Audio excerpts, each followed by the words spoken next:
دو بچے تھے، ایک 6 سال کا ایک 12 سال کا. دونوں بھائی بہت پیار کرتے تھے، آپس میں ساتھ کھیلتے تھے، ساتھ کھانا کھاتے تھے. کھیل رہے تھے ایک بہت دور جگہ، وہاں پہ کنواں تھا. 12 سال کا بچہ اس کنویں میں گر گیا. 6 سال والا پینک ہو گیا. اس نے آواز لگائی، بچاؤ بچاؤ میرا بھائی گر گیا ہے.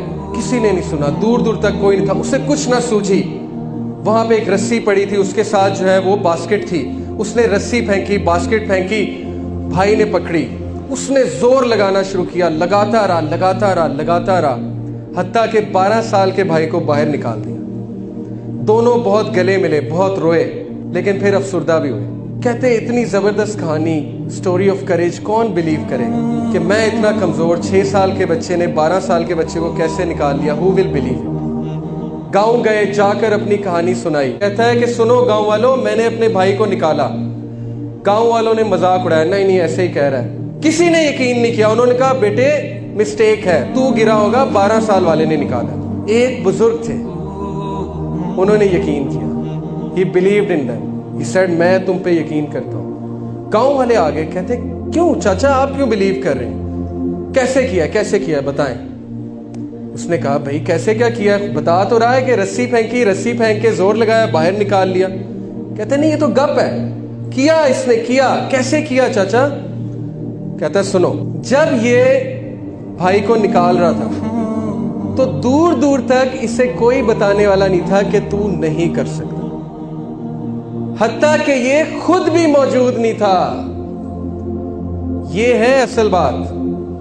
حتیٰ کہ یہ خود بھی موجود نہیں تھا اپنے آپ کو کہنے والا، کیونکہ اس کی ساری اٹینشن کہاں پہ تھی؟ بھائی کو نکالنے پہ. خود بھی موجود نہیں تھا. سیلف بلیف، سیلف کانفیڈنس، یہ تھا صحابہ میں. ربیہ بن تمیمی، حبشی غلام، موٹے موٹے ہونٹ، پھٹی ہوئی چپل، پھٹے ہوئے کپڑے. سعد بن ابی وقاص نے ایمبیسڈر بنا کے بھیجا رستم کی طرف. پرشیا کی بیٹل ہو رہی تھی، کانکسٹ آف پرشیا، حضرت عمر کا دور. سعد بن ابی وقاص کمانڈر، ربیہ بن تمیمی کو بنا کر بھیجا، جاؤ اسے جا کر پیغام دو. رستم بیٹھا ہوا ہے گاؤ تکیے پہ، قالین پہ. لکھنے والا لکھتا ہے ربیہ بن تمیم کانفیڈنس سے داخل ہوا، ہنسنا شروع کیا. اس کورٹ کے لوگوں نے یہ کون اٹھ کر آ گیا، یہ کون ہے؟ کانفیڈنس سے آتا گیا ربیہ بن تمیم. رستم پہ ہیبت طاری ہوئی. رستم نے کان میں پوچھا اپنے وزیر سے، ویسے بات تو سنو، کیا تم نے کبھی کسی حبشی غلام کے چہرے پہ اتنا کانفیڈنس دیکھا ہے؟ اس نے کہا نہیں. ہیبت طاری ہوئی اس کانفیڈنس کی وجہ سے. قریب آئے. رستم نے پوچھا why have you come here, کیوں آئے ہو یہاں؟ ربیہ بن التمیمی نے کہا I have come here to deliver justice to the people and to drive them out of your injustice. I have come here to give them the system of اللہ سبحانہ و تعالی. If you will believe it, we will leave you. If you will not believe it, we will attack you. اور Rustam flat ہو گیا. رستم کا نام آپ نے سنا افسانوں میں؟ رستم فلیٹ ہو گیا اور رستم چپ ہو گیا، اور ربیہ التمیمی وہاں سے مڑے اور واپس چلے گئے. کانفیڈنس، سیلف بلیف، کیا چیز دیتی ہے کانفیڈنس؟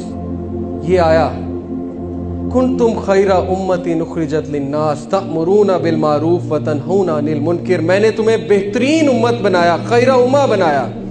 جب اللہ رب العالمین آپ کو کہہ رہے ہیں تم خیر امہ، تم لیڈرز ہو، تم جو ہے چینج میکرز ہو، تم چینج ایجنٹس ہو، تو کیوں آپ اپنے آپ کو گرا کر جو ہے وہ ان لوگوں کو فالو کرتے ہیں جو ذلیل و خوار ہیں دنیا میں؟ کیوں آپ بالی ووڈ کے ایکٹرز کو فالو کرتے ہیں؟ کیوں آپ ہالی ووڈ کے ایکٹرز کو فالو؟ وہ تو خودکشی کرنے والے لوگ ہیں. آپ کو اللہ نے لیڈر بنایا. لیڈر پہچانو اپنے آپ کو، اور اللہ نے بیسٹ بنایا آپ کو. لا الہ الا اللہ کو سمجھ لو، وہ ہے انشاءاللہ آگے آ رہا ہے. تو you will become Rabiah al Tamimi, you will become Tariq bin زیاد.